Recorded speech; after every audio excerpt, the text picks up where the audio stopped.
Hello again, as is the way of human cognition.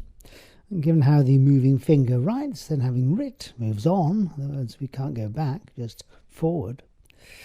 Well, data from a recent European Conference of Clinical Microbiology and Infectious Diseases, presented by leading teams, informs us that there was a positive message regarding COVID vaccination.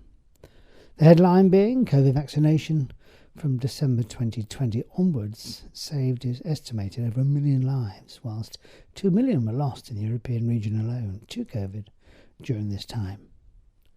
96% of lives, say, were over age 60, the first jab apparently being most effective. So, hopefully, it was worth all the effort.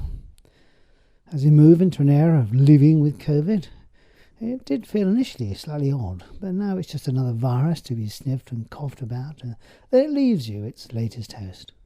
Please, though, just keep in mind all those who remain clinically very vulnerable, on chemotherapy, high-dose steroids, immunosuppressed, unvaccinated for all kinds of reasons. There's a whole host of reasons why you could still develop severe COVID disease if picking it up.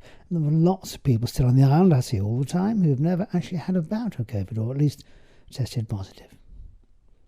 I see the welcome headline in the news recently concerning UK diabetes figures, reaching 5 million. Back in the mid-90s, I think it was nearly 2 million. So that's a huge rise. Worldwide, there have been some standard countries, really standard countries, namely China, followed by India, both in terms of numbers and prevalence of diabetes, which really have zoomed in recent times. We've all seen the gradual morphing of our young patients over the years, though, into those who cross the diagnostic threshold for diabetes now.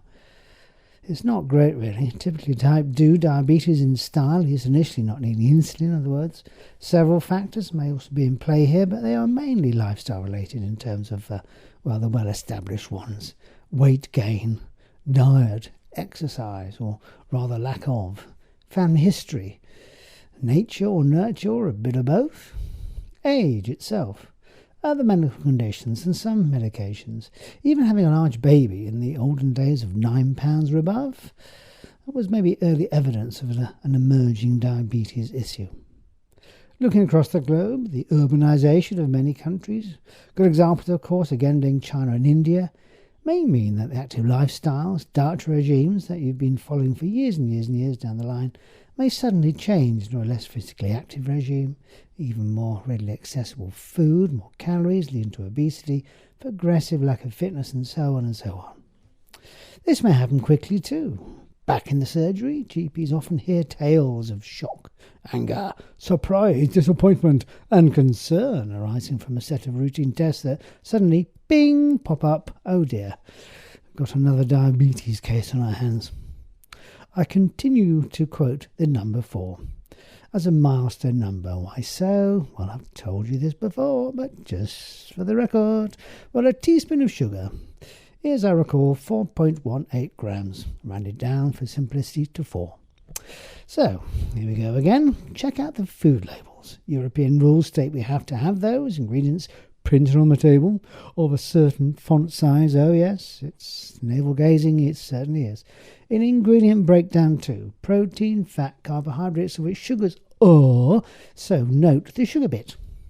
Yes, per item, per size, per number of cakes, sweets, biscuits, per portion, per 100 grams, per 100 mils, it's all there.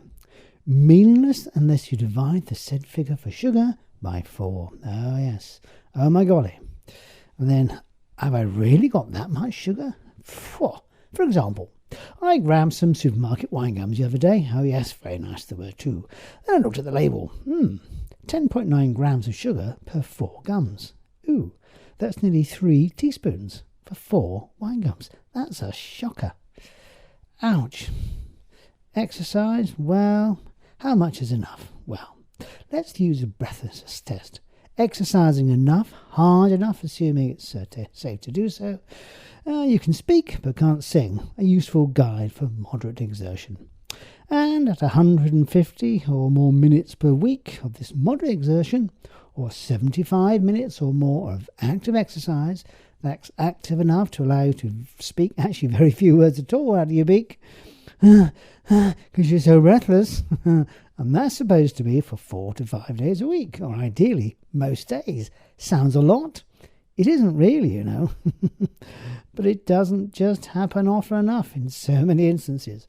Remember our school days? Oh, there was a few kids in every class who were rubbish at games. They just didn't like it for several reasons. They had asthma, they were physically unwell, they had dyspraxic, they were clumsy, or numerous other reasons. But most could enjoy some sort of playtime, some sports, physical activity. What are you doing these days in your adult lives? A lot of us aren't doing it. Sometimes very little, and that's a shame. That's a health hazard or risk factor in itself, not just for diabetes, but a whole host of other disorders. Now, none of this is unachievable, however. It may take some effort to sort of alter your travel a little bit, particularly if you're living with a family or a group setting wherein others may play a key role in either, well, facilitating or more likely sometimes hindering your progress. But as the old Chinese saying goes, a journey of 1,000 miles does begin with that first step. So until next week, let's try the first step. Cheerio.